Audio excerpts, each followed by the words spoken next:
Nah, mungkin kita lanjut lagi ya, kok. Tadi yang kayak ada Kok Kris bilang juga kan, ada orang tuh kebanyakan takut dengan kondisi yang kayak gini, terus akhirnya jadi gak bisa ngatur psikologisnya. Menurut Kok Kris sendiri, ada nggak sih kayak tips and trick untuk ngatur psikologis di kondisi yang bisa dibilang market globalnya kan bikin panik gitu ya. Tapi sebenarnya kita harus lihatnya gimana sih cara kita nentuin trading plan atau mungkin investing plan kita gitu. Oke, gimana caranya supaya kita nggak panik? Kan pertanyaannya itu. Iya. Cari tahu sebanyak mungkin dan jangan dengerin dari orang lain, gitu. Jadi semakin banyak kita cari tahu dan datanya itu langsung dari apa yang kita baca, ya, jadinya kita tuh jadi lebih pede, gitu. Jadi kalau kita terlalu banyak data sana sini, apalagi orang yang ngomong itu nggak pakai data misalnya. Nanti ini udah cukup tinggi, nah tingginya dari mana? Kan banyak tuh yang ngomong gitu. Harga call udah cukup tinggi, nah tingginya dari mana? Acuannya apa? Ada dasar untuk mengatakan tingginya apa gitu. Padahal sebenarnya kalau kita lihat, oh perangnya masih jalan, masih ada baku tembak. Terus juga kalau kita lihat negara-negara di Eropa karena mereka lebih membela NATO dan Ukraina, mereka berusaha memberikan sanksi kepada Rusia. Nah, dengan cara apa? Dengan cara tidak menggunakan gasnya. Nah, gas itu disubstitusi jadi apa? Oh, ternyata dari coal. Yang dimana Italia udah mulai mewacanakan menggunakan coal supaya nggak pakai gas. Nah, itu kan berarti harga coalnya masih akan cenderung naik gitu. Jadi, data-data itu yang harus kalian baca. Dan jangan terlalu banyak, gue bilang ya, dengar dari sana-sini dan menganggap oh ini benar nih gitu. Banyak orang kan apalagi yang awam, oh ini katanya ini naik nih gitu, ini katanya ini turun nih, bahaya nih gitu. Nah itu wajar gitu. Justru makanya ketika kita di saham, perkaya diri kita dengan pengetahuan sebanyak mungkin supaya kita bisa menentukan langkah berdasarkan pengetahuan yang sudah kita temukan, bukan dari asumsi orang lain yang mengatakan yang justru membuat kita melakukan trading plan yang sebenarnya berlawanan dengan data yang ada. Oke, berarti jangan terlalu FOMO gitu ya, nggak usah terlalu banyak kayak nggak usah terlalu ambil semua yang orang lain ngomongin gitu ya. Yes, benar. Karena gue selalu tahu gini, ketika harga saham naik, semua akan bilang itu bagus. Ketika harga saham turun, semua akan bilang itu jelek. Jadi ya sama aja gitu. Dan nggak ada yang kalau kita bisa memprediksi apakah ini turun sudah cukup menarik, kan jauh lebih bagus gitu. Nah, untuk melihat itu memang nggak mudah, tapi itu bisa dilatih. Tapi kalau kita nggak ngelatih dari sekarang, ya nggak bakal bisa jalan. Gitu. Mungkin nih, kok kan tadi udah dibahas terus soal komoditas yang sekarang lagi oke banget gitu, yang lagi uptrend banget. Selain komoditas sendiri, ada nggak sih sektor lain yang mungkin sekarang tuh menarik dan oke buat kita invest atau trading? Oke, kalau buat invest sebenarnya ada satu ya, tapi memang secara entry levelnya belum sekarang gitu. Kalau dilihat saham-saham seperti yang murah ya, seperti consumer goods sebenarnya murah gitu. Tapi karena adanya peperangan ini, kita tahu Rusia itu penghasil gandum salah satu yang terbesar di dunia, 25% porsi gandum di dunia itu dari Rusia. Ya makanya kalau kalian lihat harga gandum itu naik terus semenjak perang ini. Nah, karena harga gandum itu naik, consumer goods pasti akan kepukul. Kenapa kepukul? Karena roti-rotian itu butuh gandum, gitu. Nah, karena harga bahan bakunya naik, kemungkinan laba bersihnya bisa turun. Tapi nanti kalau sudah selesai perangnya, harga gandumnya mulai kembali normal, ya itu juga cukup menarik karena berarti laba bersihnya bisa naik lagi sehingga bisa memberikan growth yang cukup baik gitu kan. Justru sekarang lagi turun-turunnya itu kita tinggal pantau nih kapan selesainya. Nanti kan sekarang komoditinya dulu nih gitu. Oke, enjoy dulu di komoditi, nggak usah mikirin yang turun. Tapi nanti komoditi udah selesai perang nih, udah mulai turun nih, switch kemana ya? Nah, salah satu opsinya mungkin ya consumer goods cukup menarik. Oke. Terus mungkin ada satu lagi nih kok yang sering ditanyain juga, kalau big banks masih menarik gak kok? Big banks ya, yang namanya big bank selalu menarik gitu. Mau lagi naik, mau lagi ancur-ancuran, Indonesia itu juga yang paling kuat dengan uang terbesar kita kan di bank. Market capital terbesar kita bank. So kalau asing mau masuk ke Indonesia, mau investasi di Indonesia, mereka lewatnya mana? Mereka harus beli bank gitu. Dan porsi bank itu harus paling gede di portofolio mereka. karena size-nya gede dan mereka lebih pede gitu. Jadi kalau ditanya big banks gimana ya, big banks mah udah tinggal tutup mata buat invest yang nggak panjang, turun cicil beli, udah gampang, simple sebenarnya gitu. Oke, berarti big bank sebenarnya selalu oke gitu ya untuk investasi. Ya, sampai saat ini ya, karena kita nggak tahu, mungkin 10 atau 15 tahun kemudian big banks bisa jadi berubah. Iya. Kenapa? Karena bisa jadi sekarang kan orang Indonesia tuh investasi tuh masih takut. Iya. Apalagi sekarang banyaknya ya tahulah gitu apa investasi bodong. Jadi orang lebih milih oke deh di bank aja, bunganya kecil nggak apa-apa. Tapi suatu saat nanti mungkin 10 atau 20 tahun ke depan bisa jadi orang lebih berani karena mereka lebih pintar gitu. Oh ini investasi bodong nih, nggak mau gitu. Mereka udah bisa analisa sendiri dan mereka ngeliat bunga di bank kecil ya gitu. Gue cari deh invest di mana yang jauh lebih tinggi dari sisi returnnya. Nah mungkin di situ bank akan ada kesulitan tuh karena orang akan cenderung nggak mau ngeletakin lagi uangnya di bank, tapi yang ada malah berinvestasi yang ada yang terjadi sekarang di negara-negara besar gitu. Oke, berarti untuk saat ini bagus, tapi tetap aja kita harus nggak bisa buy and forget benar-benar sampai berapa puluh tahun gitu ya. Betul. Jadi kalau yang dibilang udah beli saham itu beli aja nggak usah dipantau, nggak bisa. Kita harus tetap selalu ngejaga bisnisnya jalan apa nggak, running apa nggak, oke apa nggak, sesuai nggak dengan proyeksi gitu. Apakah ada perubahan major yang terjadi di ekonomi yang besar gitu? Ya kita contoh dari zaman dulu yang TV aja sekarang udah nggak kepake kan, semua orang udah pakai karena internet udah jalan banget ya udah mulai ketinggalan tuh TV-TVan. Jadinya ya yang nggak bisa bertahan dan nggak bisa berubah ya pasti akan terbiasa. Tinggalin. Iya betul. Ini mungkin ada yang menarik juga nih kok. Ada yang tanya consumer good termasuk Unilever kok. Saya kan tadi udah dibahas consumer good, oke gitu ya. Ya, gini, Unilever gue pernah bahas di YouTube dari harga 8.000, gue bilang 8.000 overprice gitu. Gue bilang mungkin di harga 4.000 dan 5.000 tuh cukup menarik, tapi kalau sekarang kan dikasih 3.000-an gitu. Iya. Nah, menarik gak sih 3.000 gitu, 3.600 ya kalau nggak salah kemarin. Nah, gue bilang ya cek deh dividennya berapa. Kalau kita beli 3.600, mungkin dapat dividen dari Unilever itu bisa sekitar 3 atau 4% kayaknya.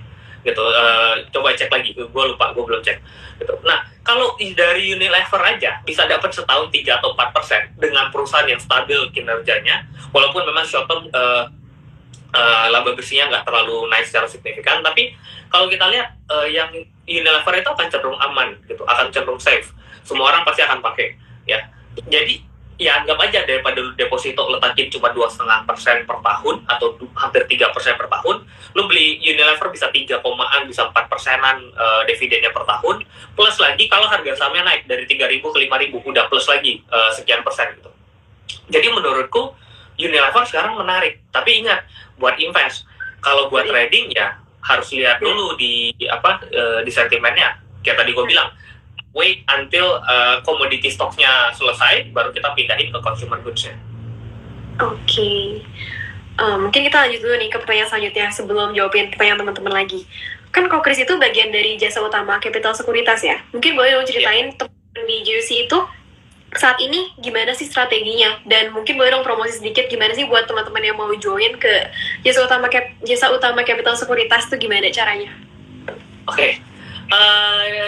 Jasa utama Capital Sekuritas itu kan sekuritas gitu. Sekuritas kita menawarkan tempat untuk orang bisa jual beli saham gitu. Apakah cuma saham? Ya, kita nggak punya reksadana, kita nggak punya produk lain, kita hanya saham toh.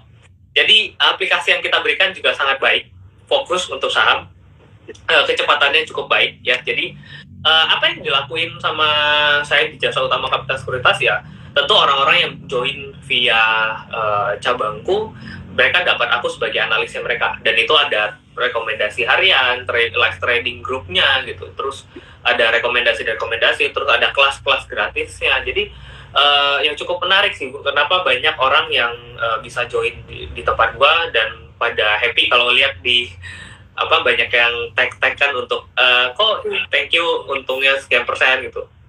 Nah, kita juga untungnya tuh nggak kecil-kecil, cuma 2%, 3% take profit. Gue sih bukan tipe orang yang begitu. Jadi, kayak gue bilang, ya enjoy waktu call, mulai ada perang, gue udah bilang, udah hajar aja call. Itu pasti sekitar minimal 2 minggu itu nggak bakalan kelar itu perangnya. Jadi harga call juga pasti akan naik gitu. Nah, ya jadi yang megang, misalnya Indi dari 2000, Adaro dari 2200 ya waktu ngebreaknya. Terus CPO yang naiknya gila-gilaan juga. Jadi ya sekarang pasti udah profitnya 2 digit gitu. Jadi ini yang perlu dipikirin gitu. Kalau kita melihat market itu secara garis besarnya seperti apa bisa kelihatan, dan nasabah kita bisa share kepada nasabah kita, jadinya ya akan jauh lebih enak kan. Terus nasabah kita juga jadinya merasa ada yang ngebantuin dalam analisa, karena gue tahu yang masuk ke saham itu kan nggak cuma orang-orang lama, nggak cuma orang-orang yang bisa analisa, banyak orang-orang yang masih baru, nggak ngerti gimana cara analisa. Nah, ya kita provide itu kepada mereka supaya mereka juga bisa belajar gitu. Oke. Kayaknya di komen udah banyak fans-fansnya Ko Kris nih ya dari tadi. Oke, mungkin kita lanjut jawabin pertanyaan teman-teman kali ya. Ada yang bilang juga nih, tadi udah ada 2. Abis komoditi, properti kah kok yang naik? Nah, gini, habis komoditi properti nggak ya gitu. Balik lagi, komoditinya itu bisa ngasilin profit segede apa gitu. Jadi gue cerita dulu, kenapa dulu itu habis komoditi after 2008 koreksi masuk ke properti boom gitu ya. Karena waktu itu banyak tambang-tambang, karena harga jualnya tinggi, pekerja-pekerjanya dapat bonusnya banyak gitu.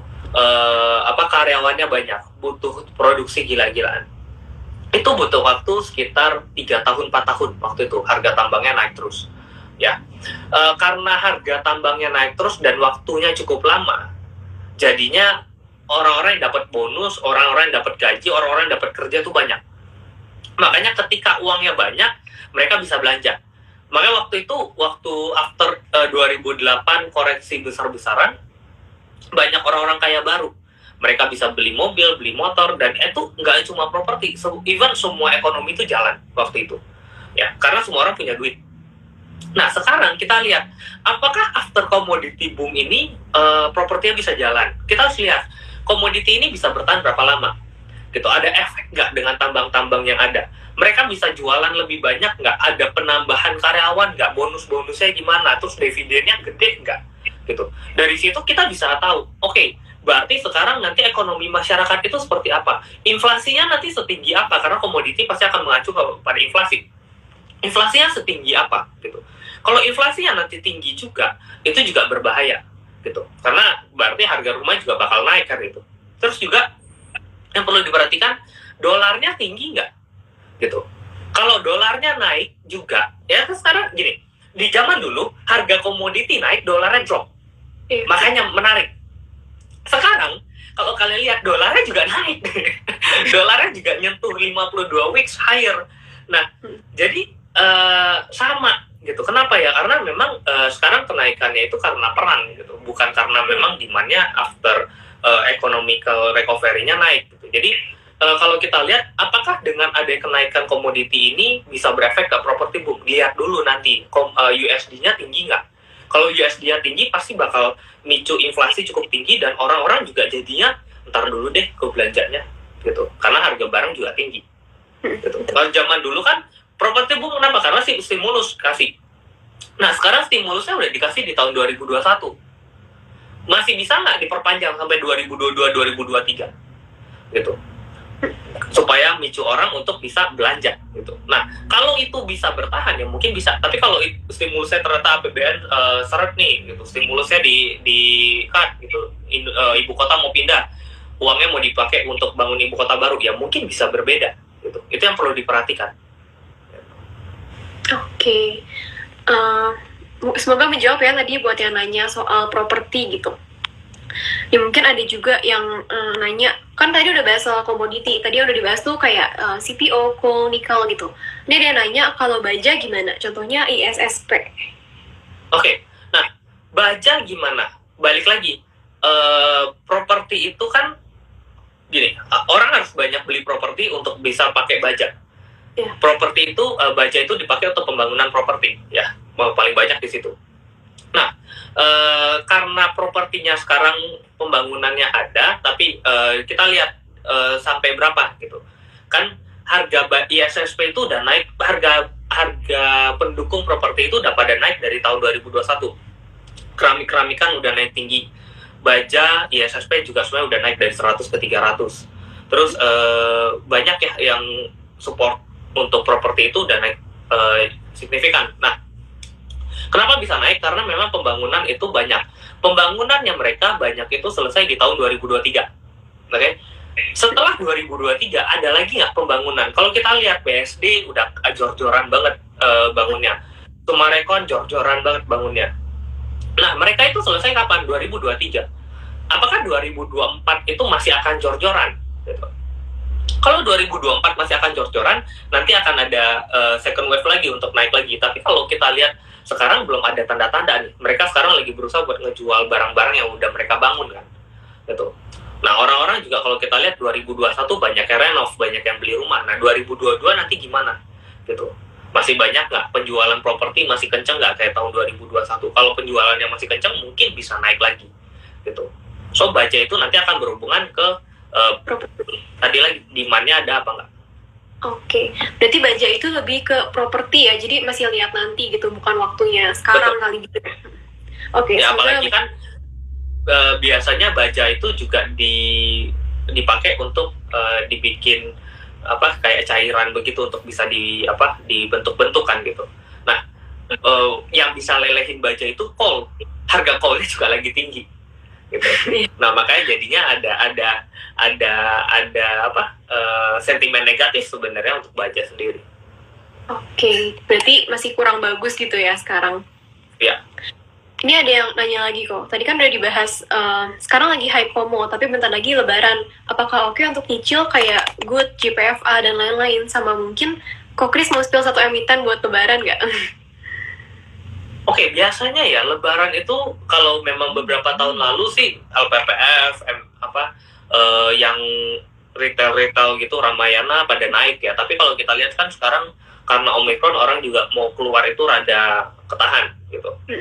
Jadinya sebenarnya kalau kayak dalam 2 tahun belakangan ini sih diperhatikan setiap kali Lebaran yang naik itu justru sektor seperti ayam-ayaman ya, kayak Java, Cepin gitu. Nah, kalau memang mau spekulasi buy on Lebaran sih gue lebih prefer ke Java ya. Kalau dilihat dari technical chartnya juga Java itu cukup menarik, ada double bottom dan walaupun kemarin perang dia juga masih bertahan terus bisa naik lagi gitu. Jadi kalau dilihat sih better lebih ke Java atau Cepinnya ya dibandingin ke PPF dan RALS ya gitu. Oke, semoga menjawab ya. Terus ada yang nanya lagi nih kok, kalau sektor logistik transportasi gimana? Mengingat perang masih berlangsung sekarang ini. Ya, logistik transportasi ini akan dapat keuntungan dari laporan keuangan. Kan laporan keuangannya belum keluar. Nanti kalau laporan keuangannya keluar tahun lalu itu pasti bakal tinggi karena banyak orang nggak bisa keluar rumah, mereka pada banyak belanja online. Gitu, cek aja kalian di sini belanja online itu berapa banyak, berapa hari sekali check out gitu kan, belanja cewek-cewek. Nah, karena belanja online-nya pada tinggi, jadi pengiriman barang tentu akan tinggi. Selain harga batu bara yang naik, karena pengiriman juga naik, jadinya harga kapal itu pasti bakal naik. Kalau kalian baca di tahun 2021 itu tarif perkapalan itu bisa naik sampai 30% kalau nggak salah gitu. Dan bahkan ada beberapa sampai yang nggak kepenuhan gitu. Nah, untuk itu pasti resultnya di tahun ini akan cukup bagus. Nah, karena resultnya di tahun ini akan cukup bagus dan belum keluar, mungkin akan ada sentimen positif gitu. Jadi cek aja tuh saham kapal apa yang biasa bagi dividen dan dividennya cukup signifikan. Yang laporan keuangannya belum keluar, kalian bisa bet on itu. Nanti ketika laporan keuangannya keluar, bahas dividen-dividennya gede, ya kalian pasti akan ngerasain kenaikan dari harga sahamnya kan. Oke. Mungkin ada lagi nih kok. Ada yang nanya nih, baru ingat juga, tahun lalu tuh kan hype soal Goto mau IPO ya. Ada yang nanya nih, tadi juga, berarti Goto oke nggak nih kok? Goto oke apa enggak? Nah, gini, yang gue tahu adalah ketika suatu saham dengan market kapitalisasi yang sangat besar IPO, itu akan cenderung lebih sulit digerakin daripada saham yang punya market capital kecil. gitu. Makanya kalau kalian lihat kok bisa beberapa saham yang bisa arah terus gitu ya, ya karena mereka punya market kapitalisasinya nggak terlalu banyak. Terus juga yang perlu dilihat adalah Goto ini kan startup itu yang invest di startup itu selalu pengen exit, selalu cari cara gimana caranya mereka bisa exit ya. Nah, exit way salah satu caranya yaitu IPO. Jadi kalau dibilang nanti IPO gimana ya, mungkin akan ada beberapa investor-investor yang udah lama, yang joinnya udah cukup lama, mereka ngerasain untung cukup signifikan, mereka pasti take profit untuk nyari startup baru, yaitu kerjaannya venture capital untuk nyari-nyari barang seperti itu. Nah, jadi kalau ditanya bagaimana nanti IPO-nya Goto, ya gua rasa kalaupun naik nggak bakal terlalu signifikan juga, justru akan cukup banyak venture capital yang dari awal masuk akan keluar. Ya, jadi mungkin secara short term mungkin ada koreksi terlebih dahulu. Kita bisa lihat sih kayak Buka, even Grab yang IPO di Amerika itu kelihatan kan waktu mereka IPO justru harga sahamnya turun dulu gitu. Jadi ya jadikan itu sebagai acuan dulu. Jadi jangan terlalu FOMO. Oke, intinya jangan terlalu FOMO ya sama saham-saham IPO itu karena bahaya juga. Ya. Mungkin ada pertanyaan terakhir kali ya. Okay. Ini masih ada yang nanya, mungkin tadi kurang jelas, boleh jelasin lagi. Harga call udah all time high, saham call juga udah naik tinggi. Bakal ada koreksi nggak kalau buat saham call? Oke, bakal ada koreksi nggak buat saham call? Selama harga call-nya naik sih sebenarnya nggak ada masalah.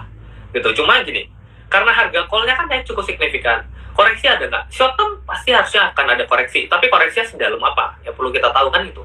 Apakah balik lagi ke harga semula, atau dia koreksi bentar lalu nanti bikin lagi new high sesuai dengan teorinya uptrend. Uptrend kan naik, koreksi dikit, nanti naiknya lebih tinggi gitu.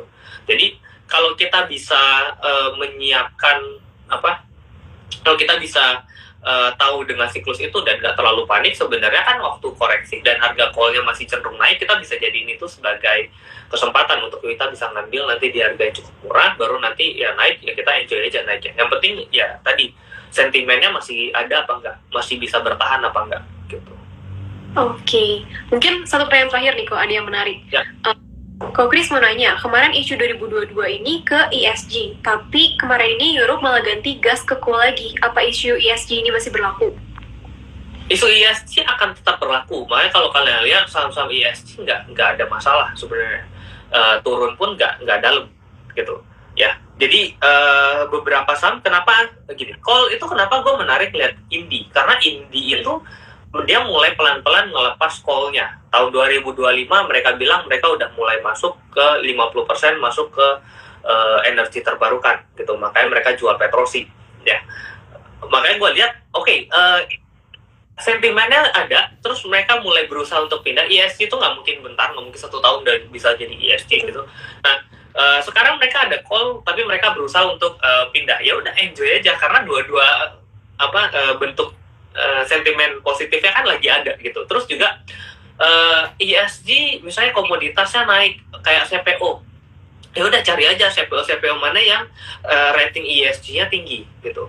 Lihat aja hari ini yang naik paling tinggi CPO yang mana gitu kan, naiknya ada yang 11%, ada yang 8%. Coba cek deh kenapa mereka bisa naiknya cukup tinggi, rating ESG-nya setinggi apa gitu. Kenapa ada beberapa saham CPO kok CPO yang ini nggak naik ya, nggak setinggi yang itu ya gitu. Jadi itu juga efek dari ESG-nya juga, rating ESG-nya juga. Makanya jadinya itu yang perlu dipikirin gitu, karena kalau kita bisa combine dua-duanya akan jauh lebih bagus gitu. Oke. Semoga menjawab ya yang tadi. Mungkin itu udah last question kok, karena waktunya juga udah habis. Aku mau ucapin thank you so much for sharing-sharing, dan kita dapat insight banyak banget pastinya malam ini. Ya, thank you Rahel.